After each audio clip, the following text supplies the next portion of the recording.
78వ స్వాతంత్ర దినోత్సవ వేడుకలను పురస్కరించుకొని నేడు కరీంనగర్ డీసీసీ కార్యాలయంలో ఏర్పాటు చేసిన కార్యక్రమానికి మానకొండూరు ఎమ్మెల్యే జిల్లా కాంగ్రెస్ కమిటీ అధ్యక్షులు డాక్టర్ కవ్వంపల్లి సత్యనారాయణతో పాటు కరీంనగర్ పార్లమెంటు నియోజకవర్గ కాంగ్రెస్ పార్టీ ఇన్ఛార్జి వెలిచల రాజేంద్రరావు హాజరు కాగా కవ్వంపల్లి సత్యనారాయణ జాతీయ పతాకాన్ని ఆవిష్కరించి జాతీయ గీతాలాపన చేయడం జరిగింది.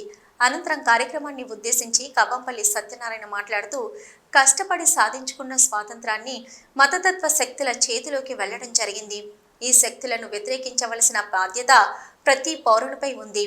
ప్రతి రాష్ట్రంలో ఏదో విధంగా మారణ హోమాన్ని సృష్టించే ప్రయత్నం చేస్తున్నారు.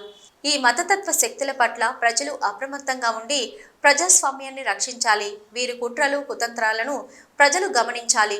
మొన్నటి ఎన్నికల్లో ఇండియా కూటమి మతతత్వ శక్తులకు పార్టీలను ఓడించేందుకు ప్రయత్నం చేసినప్పటికీ కొన్ని కారణాల వల్ల త్రుటిలో వారికి పరాజయం తప్పిందని, వారికి త్వరలోనే దేశ ప్రజలు తగిన గుణపాఠం చెప్తారని తెలియజేస్తూ జిల్లా ప్రజలకు కాంగ్రెస్ పార్టీ శ్రేణులకు స్వాతంత్ర దినోత్సవ శుభాకాంక్షలు తెలియజేస్తున్నామని అన్నారు. ఈ కార్యక్రమంలో నాయకుడు గడ్డం విలాసరెడ్డి తదితరులు పాల్గొన్నారు.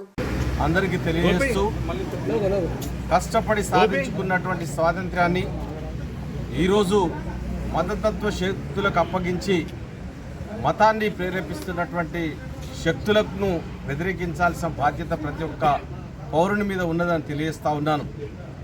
ఈరోజు మారణ హోమం ప్రతి రాష్ట్రంలో ఏదో విధంగా చెలరేగడానికి చూస్తూ ఉన్నారు, ప్రయత్నిస్తూ ఉన్నారు.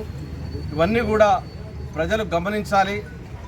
మొన్ననే ఎన్నికల లోపల ఓడించాలన్న దృక్పథంతో ఉండే కానీ కొన్ని అకారణాల వల్ల ఇక్కడ మతతత్వ శక్తులు గెలవడం జరిగింది.